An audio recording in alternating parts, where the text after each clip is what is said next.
भारत की एक ऐसी अद्भुत पौराणिक किताब जिसे अगर सीधा पढ़ा जाए तो वो भगवान राम की कहानी बताती है और अगर उल्टा पढ़ा जाए तो भगवान कृष्ण की लीला का वर्णन करती है। कौन सी है ये किताब, चलिए जानते हैं। दरअसल 17वीं शताब्दी में कांचीपुरम के व्यंकटध्वरी द्वारा लिखा गया राघव यादवियम एक ऐसा ग्रंथ है जिसे अनुलोम विलोम काव्य भी कहा जाता है। इस ग्रंथ को राघव यादवियम नाम इसलिए दिया गया क्योंकि यहाँ राघव का अर्थ रघुकुल में जन्मे भगवान श्री राम के महाकाव्य रामायण से है और यादव यदुकुल में जन्मे भगवान कृष्ण के महाकाव्य महाभारत को दर्शाता है। वैसे तो इस ग्रंथ में 30 श्लोक लिखे गए हैं, लेकिन एक ही श्लोक को सीधा और उल्टा पढ़ने पर भगवान राम और भगवान कृष्ण की लीलाओं का वर्णन मिलता है। इसी वजह से इसमें सीधे और उल्टे कुल मिलाकर 60 श्लोक हुए। अगर उदाहरण के लिए देखा जाए तो पहले श्लोक को अगर सीधा पढ़ा जाए तो इसमें भगवान श्री राम के वनवास के बारे में बताया गया है और अगर इसी श्लोक को उल्टा पढ़ा जाए तो भगवान कृष्ण और उनकी गोपियों के साथ लीला का वर्णन किया गया है। गाइस, क्या इसके पहले तक इस ग्रंथ के बारे में आप जानते थे? और कमेंट में जरूर लिखिएगा।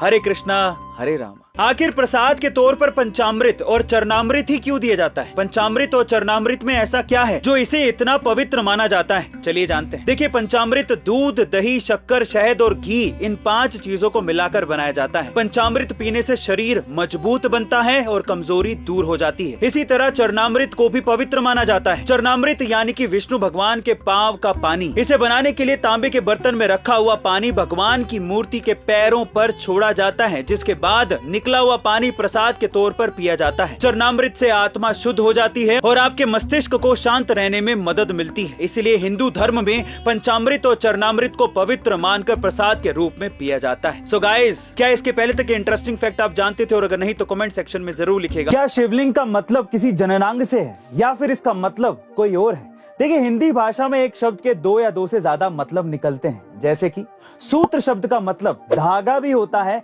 और गणित का फॉर्मूला भी होता है। ठीक उसी प्रकार संस्कृत में लिंग का मतलब होता है चिन्ह या फिर प्रतीक, यानी कि शिवलिंग का मतलब होता है शिव का प्रतीक। जैसे हमारा शरीर पदार्थ से बना है और आत्मा उसकी ऊर्जा है, ठीक उसी प्रकार शिव यानी पदार्थ और शक्ति यानी कि ऊर्जा, इन दोनों का प्रतीक शिवलिंग कहलाता है। गाइस, क्या इसके पहले तक शिवलिंग का यह अर्थ आपको पता था? और अगर नहीं तो कमेंट सेक्शन में जरूर लिखिएगा और साथ ही ये भी लिखिएगा, हर हर शंभू। एक ऐसा रहस्यमय और चमत्कारी पानी का घड़ा जिसमें कितना भी पानी भर लो वो घड़ा कभी भरता ही नहीं है, लेकिन अगर उसमें दूध भरा जाए तो वो घड़ा तुरंत भर जाता है। कहाँ है ये घड़ा, चलिए जानते हैं। राजस्थान के पाली जिले में मौजूद शीतला माता का एक मंदिर है जिसमें जमीन के अंदर एक ऐसा घड़ा है जिसमें आज तक 50 लाख लीटर पानी भरा जा चुका है, लेकिन वो घड़ा आज तक नहीं भर पाया है। यहाँ तक कि वैज्ञानिकों के पास भी इसका कोई जवाब नहीं है। पौराणिक कथाओं के अनुसार एक बार शीतला माता ने बाबरा नाम के राक्षस का इसी जगह पर वध किया था, लेकिन इस युद्ध के दौरान उस राक्षस ने माता से ये वरदान मांगा था कि गर्मी में उसे प्यास ज्यादा लगती है, इसीलिए साल में 2 बार उसे पानी पिलाना होगा।